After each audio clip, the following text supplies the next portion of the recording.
Bonjour les amis, c'est Oli le Belge.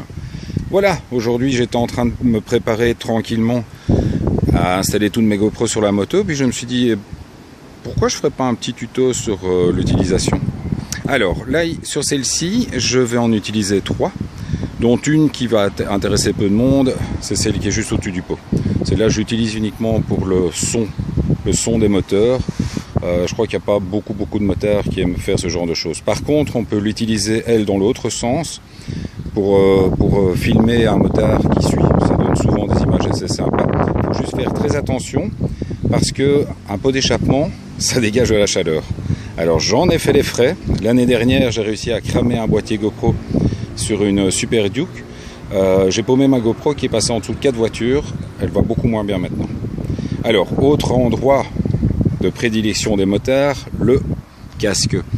Ici, pour le coup, je l'ai mis en latéral. Ça donne une assez bonne vue. Ça donne une vue... On voit exactement ce que le pilote regarde.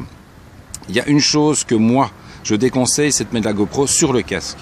Parce que, outre le fait que la vue n'est pas géniale, parce que ça raccourcit l'angle et ça donne une moto toute petite, c'est extrêmement dangereux. Parce que si vous avez un choc sur le dessus du casque, la GoPro, elle va rentrer dans le casque. Au moins en latéral, vous avez moins de chances elle a plus de chances de s'arracher en cas de choc. Alors oui, j'ai le petit tournevis cruciforme à côté.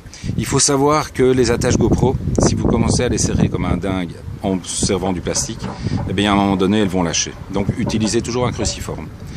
Et en fait, donc pour terminer, le top du top, moi je trouve que ça reste le plastron. C'est celui qui donne vraiment les meilleures images, parce que vous avez vraiment une vue droite qui suit le pilote, assez stable. Et sur une moto comme celle-ci, où il y a une chouette petite protection, eh bien le son du moteur est très présent. Donc vous avez vraiment quelque chose de très sympa. Maintenant, quand vous avez un roadster, ce qui est assez chouette aussi, c'est de mettre les petites pinces guidon, qui donnent pas mal. Là, il y a vraiment moyen de mettre vers l'avant ou vers le pilote, si vous voulez vous filmer sur circuit. Ça donne assez bien. Autre chose que moi j'ai déjà essayé, c'est par exemple sur les GS, il y a un garde-boue avant assez proéminent. C'est d'y mettre une attache GoPro et d'essayer de la stabiliser, parce que souvent ça vibre, donc c'est beaucoup moins sympa. Comme vous l'entendez, je suis sur une route où il y a pas mal de motards. Donc il y en a encore un qui fait un petit passage. Donc, sinon, autre chose, sur certaines Harley ou certains une grosse GT, il y a la possibilité de servir d'une ventouse et de coller de ventouser, on va dire, la GoPro sur les valises. Mais il faut faire très attention, parce que souvent ces valises vibrent et ça donne beaucoup moins bien. Donc, toujours bien regarder. Le mieux étant toujours de faire un essai avant de partir, quoi.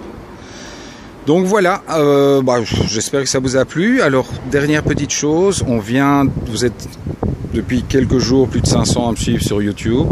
Sachez que ça me fait super plaisir. La prochaine étape étant 1 million de vues sur ma page.